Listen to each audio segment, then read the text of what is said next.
ज्ञान गंगा चैनल में आप सभी का स्वागत है।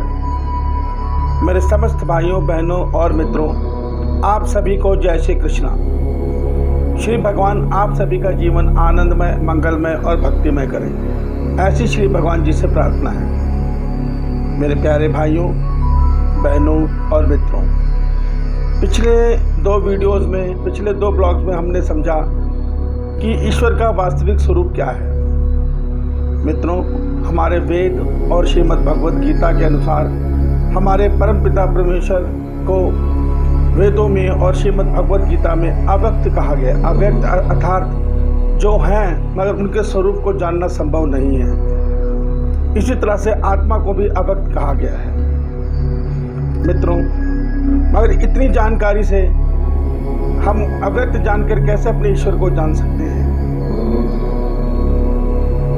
हमारे परमपिता परमेश्वर कलयुग के आरंभ में अर्थात द्वापर के अंत में श्री कृष्ण जी स्वरूप में इस धरती पर अवतरित हुए हैं। उन्होंने अर्जुन को युद्ध के मैदान में श्रीमद् भगवत गीता बोली है।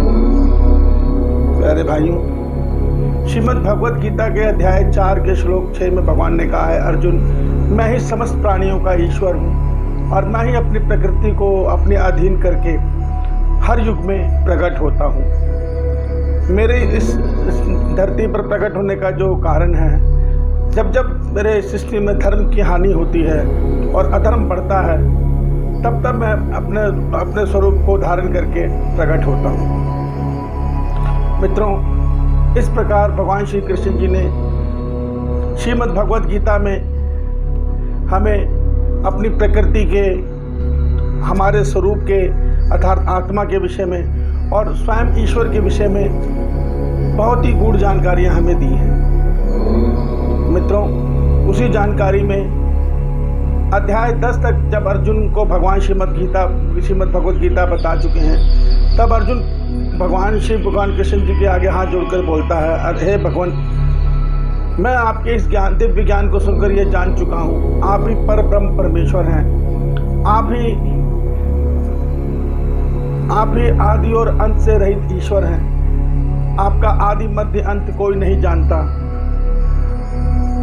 आप कहते हैं कि आप इस संसार में सब कुछ आप ही हैं। प्रभु, मैं आपको ईश्वर रूप में जान रहा हूँ, मगर मेरी बुद्धि इस बात को ग्रहण नहीं कर पा रही कि इस संसार में सब कुछ आप कैसे हैं।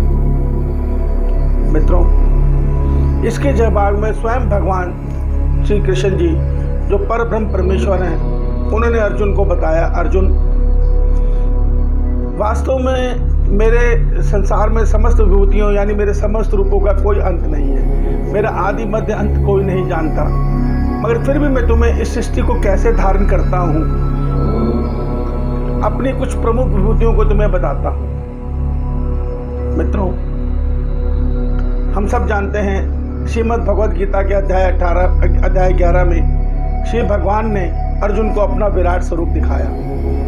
अर्जुन ने उस विराट स्वरूप में समस्त सृष्टियों, समस्त ब्रह्मांडों, समस्त देवी देवताओं और समस्त सृष्टि के समस्त प्राणियों को देखा और एक ही स्थान पर देखा। अर्थात भगवान ने उनके लिए इतना सुलभ कर दिया, उनको दिव्य नेत्र देकर कि अर्जुन ने उनके इस संपूर्ण ब्रह्मांड को श्री भगवान के विराट स्वरूप में एक ही स्थान पर सब कुछ देखा।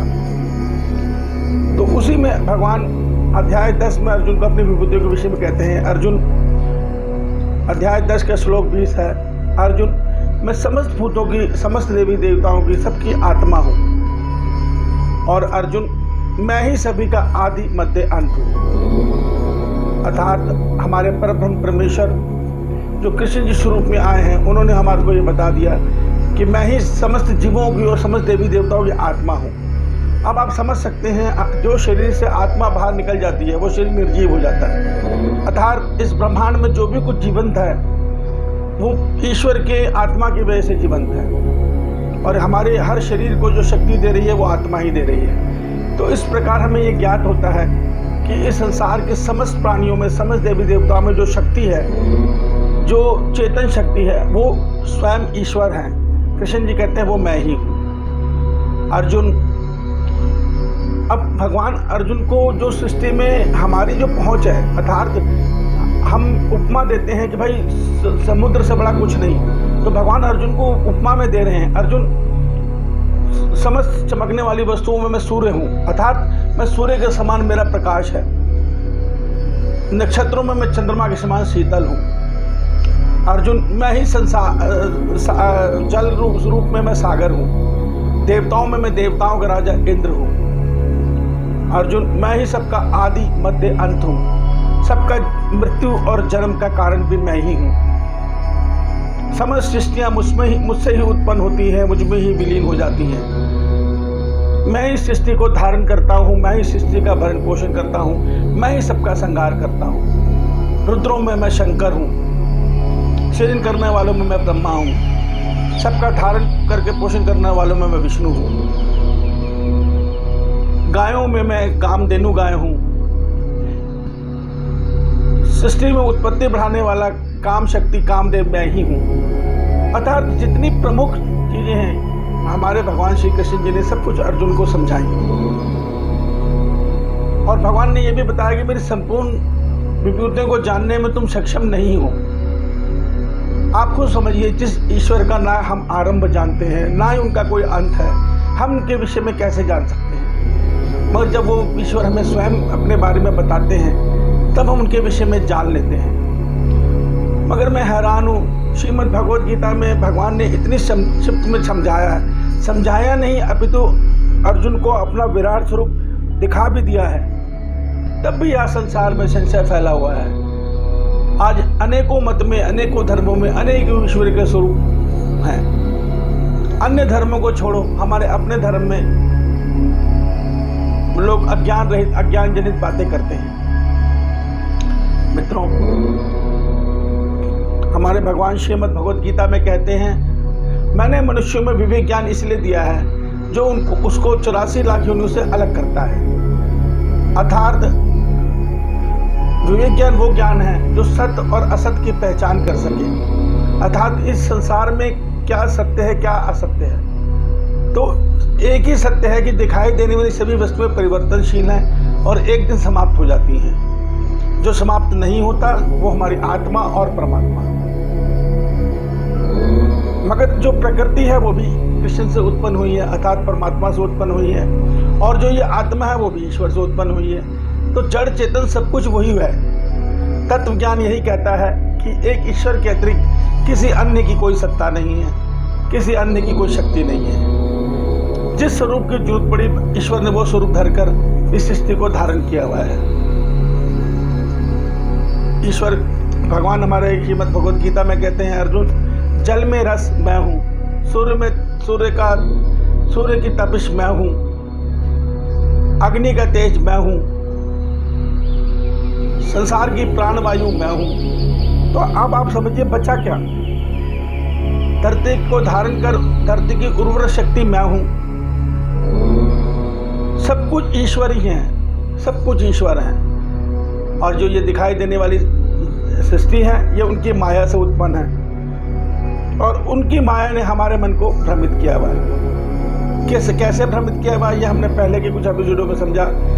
उनकी प्रकृति के जो 3 गुण हैं, सत्य गुण, रजगुण, तमोगुण, उन्होंने हमारे मन बुद्धि को अपने प्रभाव में लेकर हमें हमारे भीतर ही मौजूद ईश्वर से दूर किया हुआ है। वास्तव में हम स्वयं आत्मा हैं, यानी कृष्ण ही हैं, मगर हम अपने स्वरूप को भूले हुए हैं और हम संसार को सच मानकर जन्म मरण के चक्र में फंसे हुए हैं।